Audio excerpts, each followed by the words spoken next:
বাবা ভোলেনাথের কৃপা না থাকলে এরকম দেখা যায় না। ফাইনালি এখন ঘড়িতে সকাল 9:30, এখনো দারুণ সুন্দর রোদ রয়েছে, টেম্পারেচার 4 ডিগ্রির কাছাকাছি, যদিও রাত্রিরে মাইনাস টেম্পারেচার ছিল। এখন আমরা হাঁটা শুরু করছি, নিচে নামবো আমরা হেঁটে। প্রায় 12,000 ফুট উচ্চতায় সবচেয়ে জনপ্রিয় শৈবতীর্থ কেদারনাথ, প্রায় স্বর্গের মতো জায়গা, সেখান থেকে আজ নেব বিদায়। কেদারনাথ থেকে গৌরীকুণ্ডর 16 কিলোমিটার যাত্রাপথ। আসার সময় আমরা ঘোড়ায় এসেছি, যাওয়ার সময় নামবো হেঁটে। তার পুরো বিস্তারিত বর্ণনা, সুবিধে অসুবিধে সমস্ত কিছু থাকবে আজকের ভিডিওতে। একটুও স্কিপ না করে দেখবেন ভিডিওটা। আর প্রথমেই বলে রাখি, একটা লাইক, একটা শেয়ার আর একটা কমেন্ট কিন্তু চাই। এখান থেকে গৌরীকুণ্ড 10 কিলোমিটার ফলক তাই বলছে। আর চ্যানেলে যারা নতুন তারা প্লিজ চ্যানেলটা সাবস্ক্রাইব করে বেল আইকনটা প্রেস করে অল করে রাখবে। তাহলে আর দেরি না করে শুরু করা যাক। 13ই মে কেদারনাথ থেকে গৌরীকুণ্ড, আর গৌরীকুণ্ড থেকে সোনপ্রয়াগের। এইবারে কেদারনাথের আমরা যা ওয়েদার পেয়েছি ভাবা যায় না। আমরা গতকাল থেকে আজ অবধি ম্যাক্সিমামই এইরকম রৌদ্র করজ্জ্বল মেঘমুক্ত নীল আকাশ, ব্যাকগ্রাউন্ডে এইরকম বরফ, শ্বেতশুভ্র পাহাড় আর মন্দিরের দারুণ দর্শন। বোধহয় বাবা ভোলেনাথের কৃপা না থাকলে এরকম দেখা যায় না। যাই হোক, তো এই দৃশ্য ছবি তোলার তো কোনো শেষ নেই। ছবি তুলতে তুলতে ক্যামেরার মেমোরি কার্ড শেষ হয়ে যাবে। এবার আমাদের ফেরার পালা, এবার আমাদের ফিরতে হবে। প্রায় 17 কিলোমিটার আমাদের হেঁটে নামবো আমরা, দেখাবো সব কিছু, দেখতে থাকুন। গৌরীকুণ্ডের দিকে নামা শুরু, এবারের মতো কেদার দর্শন শেষ। ছবিতে সামনে যেটা দেখা যাচ্ছে এটাই GMVN নন্দী কমপ্লেক্স কেদারনাথের রেস্টুরেন্ট, ক্যাম্প টাইপ রেস্টুরেন্ট। এখানেই ব্যবস্থা লাঞ্চ, ডিনার এবং ব্রেকফাস্টের। আমরা এখানে 150 টাকা দিয়ে ব্রেকফাস্ট নিয়েছি। কি কি আছে ব্রেকফাস্টে দেখাবো। এখানেই ব্রেকফাস্ট, আর এই ব্রেকফাস্টের জায়গাটার পিছনেই এরকম অপূর্ব সুন্দর একটা দৃশ্য। GMVN নন্দী কমপ্লেক্স কেদারনাথের এটা হলো ব্রেকফাস্ট, 150 টাকার ব্রেকফাস্ট। পুরি সবজি আনলিমিটেড, আর হালুয়াটা বলছে প্রসাদ, এটা একবারই। কাল রাতে এখানেই আমরা ডিনার করেছিলাম। ডিনার ছিল কমপ্লিমেন্টারি, ভাত, ডাল, আলু মটরের তরকারি আর পুরি। আবার কবে এই স্বর্গের মতো জায়গায় আসা হবে, আদৌ আসা হবে কি জানি না, তাই এই স্বর্গের মতো জায়গাটা ছেড়ে যাওয়ার আগে একটু ঘোরাফেরা। ব্রেকফাস্টের পর একটু মন্দিরের দিকে হেঁটে এগোতে গিয়ে নজরে পড়লো এই হেলিকপ্টারের ল্যান্ডিং এবং একই সঙ্গে আরেকটা হেলিকপ্টারের টেক অফ। দেখুন, এবারের ভিডিও ডেসক্রিপশন বক্স খুব ইম্পর্ট্যান্ট, কারণ ডেসক্রিপশন বক্সে থাকছে সোনপ্রয়াগের বিভিন্ন হোটেলের কন্ট্যাক্ট নাম্বার এবং ইনফরমেশন। শুধু তাই নয়, কেদারনাথের হেলিকপ্টার বুকিং এর লিংক এবং GMVN নন্দী কমপ্লেক্স বুকিং এর লিংক। সুতরাং ডেসক্রিপশন বক্সটা কিন্তু মন দিয়ে দেখবেন।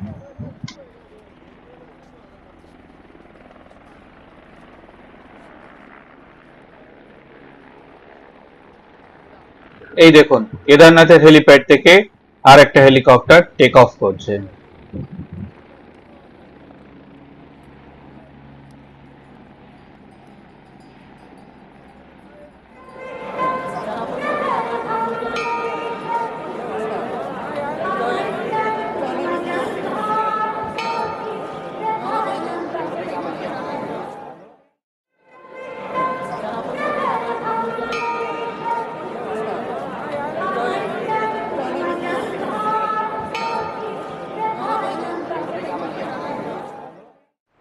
ফাইনালি এখন ঘড়িতে সকাল 9:30, এখনো দারুণ সুন্দর রোদ রয়েছে, টেম্পারেচার 4 ডিগ্রির কাছাকাছি, যদিও রাত্রিরে মাইনাস টেম্পারেচার ছিল।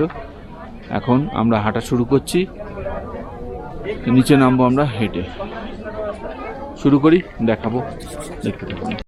হেঁটে নামতে হবে 17 কিলোমিটার, কিন্তু ক্ষণে ক্ষণে আঙ্কেল ঘোড়া, আঙ্কেল ডুলি, আঙ্কেল বাস্কেট, এগুলো বিশাল বিরক্ত করছে। শুধু তাই নয়, রাস্তা যেখানে সরু সেখানে ঘোড়ার ধাক্কা খেতেই হবে। ঘোড়ার ধাক্কা থেকে বাঁচার জন্য আগে থাকতে প্রেডিক্ট করে সাইড হয়ে গিয়ে দাঁড়িয়ে যেতে হবে, যেটা বিরাট প্রবলেম। স্বর্গের মতো জায়গা, তার নৈসর্গিক দৃশ্য সেরকমই সুন্দর, এত সুন্দর যে ভাষায় বর্ণনা করা মুশকিল। তাতে আরো সুন্দর করে তুলেছে এই ছোট ছোট গ্লেশিয়ারগুলো। পথ চলতি এই রকম গ্লেশিয়ার প্রচুর প্রচুর দেখা যায়। ওপর দিকে গ্লেশিয়ারগুলো বেশি সাদা, বেশি শুভ্র, বরফ সদ্য পড়া মনে হচ্ছে। নিচের দিকের গ্লেশিয়ারগুলো একটু কালো, একটু নোংরা বরফ। 12,000 ফুট উচ্চতায় মে মাসে হাতের এত কাছে গ্লেশিয়ার খুব কমই পাওয়া যায়। এখানে হাতের কাছে গ্লেশিয়ার পেয়ে লোকে বরফের সম্পূর্ণ মজা নিচ্ছে। বরফের ওপরে গড়াগড়ি খাওয়া, লাফালাফি করা, স্কিট করা সবই করছে। আর বরফকে সঙ্গী করে সেলফি তোলা তো আছেই। সেলফি ছবি তুলতে তুলতে মেমোরি কার্ড শেষ হয়ে যাবে, এত এত সুন্দর জায়গা। তবে কিছু কিছু জায়গায় রাস্তার অবস্থা অত্যন্ত খারাপ, যেমন এখানটায় দেখুন কি অবস্থা রাস্তার। এর মধ্যে যে রাস্তার অবস্থা দেখুন, কাদা, ঘোড়ার পটি, খানাখন্দ ভরা রাস্তা, ঘোড়া ধাক্কা দিয়ে বেরিয়ে যাবে। আমরা সাইড হয়ে দাঁড়িয়ে আছি, তখন দেখা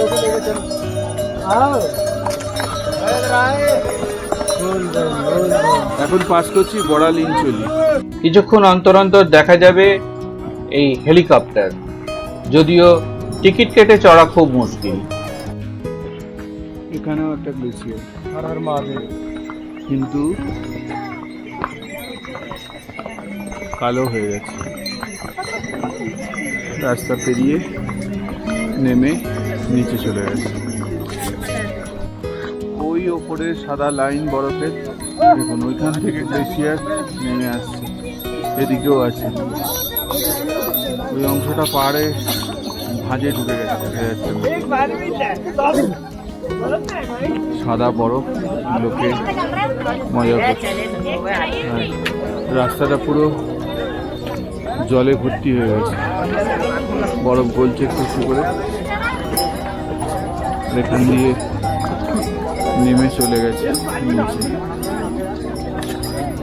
পাহাড়ের মাথায় বরফ জমে আছে, দূরে ছোট ছোট দোকানের ছাউনি, আর ওদিক থেকে সরু বরফ গলা জলের একটা ধারা নেমে এসছে। এদিকে কিছু বাড়ি রয়েছে, ছোট গ্রাম, এটাই বোঝা।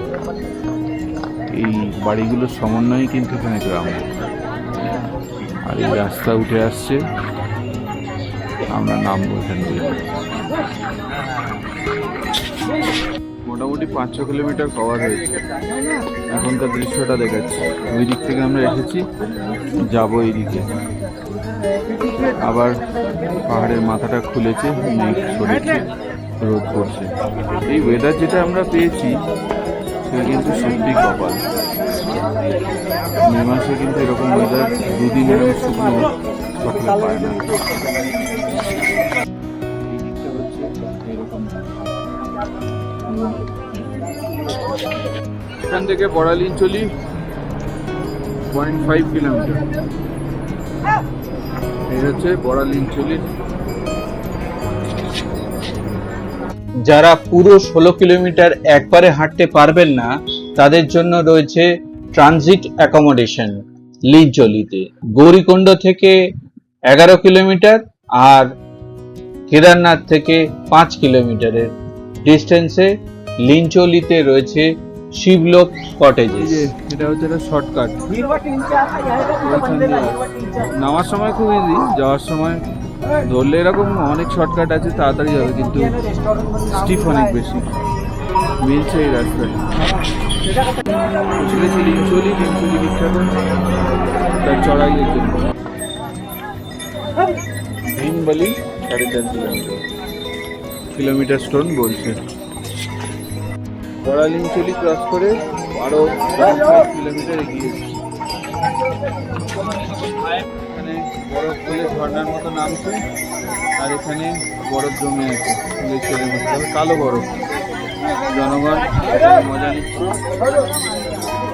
এইখানটা রাস্তা ভালো কিন্তু চড়াই। বড়া লিঞ্চলি পেরিয়ে গেছে, ভীমবালির দিকে যাচ্ছে। সোলার প্যানেল ইউজ হচ্ছে দোকান চালানোর জন্য। যাওয়ার সময় এই চটিটাতে চা খেয়েছিলাম দোকানটায়। এবার আর একটু এগিয়ে যাবো, গিয়ে চা খাবো। এখন যে চায়ের দোকানটায় বসে আছি, চটিটা এটা মোটামুটি হাফওয়ে মার্ক, 6.5 কিলোমিটার আমরা এসেছি। তো সময় লাগলো মোটামুটি 9:30 বেরিয়ে, এখন 12:30, 3 ঘন্টা। তো চা খাচ্ছি, একটু বিশ্রাম নিয়ে আবার যাত্রা শুরু করব।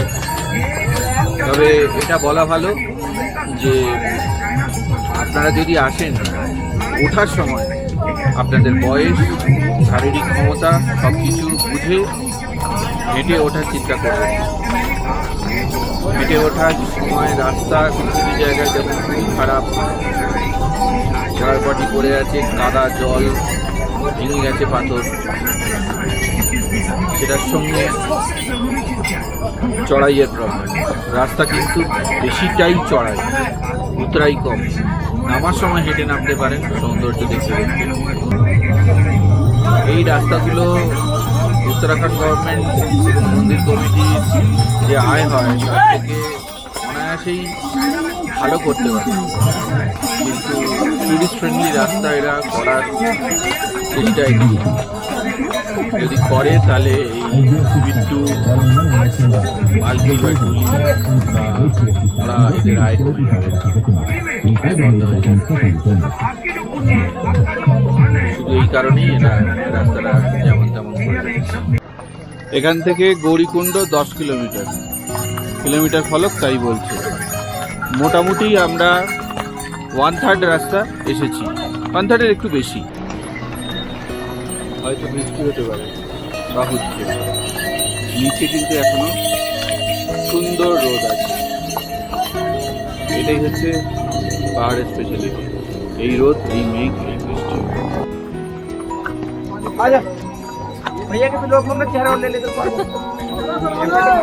গৌরীকুণ্ড 9 কিলোমিটার, জঙ্গল চট্টি হচ্ছে 5.5, ভীমবালি হচ্ছে 3 কিলোমিটার। মন্দাকিনীর ওপর ব্রিজটা পেরোলেই ভীমবালি। ছোটা লিঞ্চলি। রাস্তার অবস্থা দেখুন, মানুষ কিভাবে যাচ্ছে আর ঘোড়া কিভাবে যাচ্ছে, পুরো জ্যাম লেগে গেছে।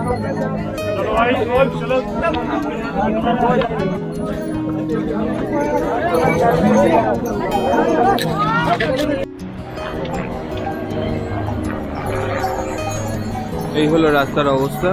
এরকম রাস্তার মধ্যে মাঝে মাঝে বায়ো টয়লেট রয়েছে, প্রচুর খাবারের স্টল। এটা হচ্ছে ছোটি লিঞ্চলি, গভর্নমেন্ট মেডিকেল রিলিফ পোস্ট রয়েছে জায়গাটা, ছোটি লিঞ্চলি। এখান থেকে নিচে রামবাড়া পুল দেখা যাচ্ছে, যদিও যেটা দেখা যাচ্ছে সেখানে পৌঁছতে আরো 2-2.5 কিলোমিটার যেতে হবে। এখন মোটামুটি 3টে বেজে গেছে, সময় লাগলো সকাল 9টা থেকে বিকেল 3টা। রাস্তার অবস্থা খুবই খারাপ, মানে পায়ের ওপর অসম্ভব জোর পড়বে, হাঁটুর ওপরে। বয়স্ক লোকেদের জন্য একেবারেই রেকমেন্ডেড নয়। যদি ফিজিক্যাল ফিটনেস থাকেও খুব সাবধানে দেখে দেখে নামতে হবে। ঘোড়াও স্লিপ করছে, মানুষ স্লিপ করছে, যে কোনো সময় মানুষের পা স্লিপ করতে পারে। আর এতটা রাস্তা হাঁটার পর পায়ে জোর থাকে না, পা ঘুরতে থাকে, খুব সাবধান। যারা হেঁটে আসবেন, ফিরবেন, মাথায় রেখে আসবে। আরেকটা জিনিস হচ্ছে যে এখান থেকে মোটামুটি বাকি আছে আর 6 কিলোমিটার মতন। এই রাস্তাটা সরু এবং ধাক্কা খেতে খেতে যেতে হবে মোটামুটি। প্রাকৃতিক সৌন্দর্য আর বিশেষ কিছু নেই। তো এই রাস্তা থেকে গিয়ে আমরা গৌরীকুণ্ডে GMVN-এর যে গেস্ট হাউস আমাদের ব্যাগ রেখেছিলাম, তো সেই ব্যাগ আমরা দেখব। এই ভীমবালি থেকে আমরা একটা পোটার নিয়েছি, যে পোটারটা আমাদের সঙ্গে লাগেজগুলো আমার ক্যামেরার ব্যাগটা বাদ দিয়ে পুরো ব্যাগটাই যাচ্ছে। গৌরীকুণ্ড থেকে আমাদের বড় ব্যাগটা নেবে, নিয়ে শাটল স্ট্যান্ড অব্দি পৌঁছাবে। এই হচ্ছে এখানকার। বৃষ্টি পড়ছিল, থেমেছিল, আবার পড়তে শুরু করলো। জানি না আমরা এখান থেকে বেরোনোর আগে থামতে। দুটো চা খেলাম আর একটা ম্যাগি অর্ডার দিয়েছিলাম, দিয়ে গেছে। এই হচ্ছে ম্যাগি।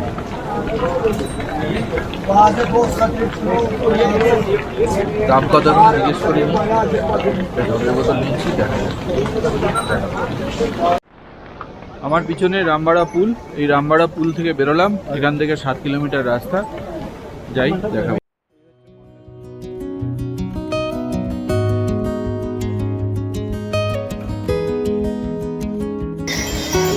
মন্দাকিনী নদীর উপরে এই ব্রিজ দেখুন, সশব্দে বয়ে চলেছে খরস্রোতা মন্দাকিনী, কেদারতাল থেকে আসছে। গৌরীকুণ্ড থেকে কেদারনাথের 16 কিলোমিটার রাস্তার প্রায় অর্ধেক জায়গায় পড়ে এই রামবাড়া পুল। গৌরীকুণ্ড থেকে রামবাড়া পুল বেশি চড়াই নেই, কিন্তু রামবাড়া পুলের পর থেকে কেদারনাথ অব্দি বেশ ভালো চড়াই। রামবাড়া পুলের আরেকদিকে কিন্তু মন্দাকিনীর স্রোত এবং বিস্তার দুটোই বেশি। পাহাড়ের স্ট্রাকচারটা দেখুন, রামবাড়া ভীমবালি মাঝখানে, আর এই দিক থেকে এরকম রামবাড়া পুলের থেকে মন্দাকিনী নদী মিলে এসছে। রামবাড়া আর ভীমবালির মাঝখানে আর একটা ঝর্ণা পাওয়া গেল, ওকে দাঁড়িয়ে এখানে ছবি তুলছে। আর উল্টো দিকে এই ঝর্ণার জল মন্দাকিনী নদীর সঙ্গে মিশেছে, আসছে মন্দাকিনী নদী।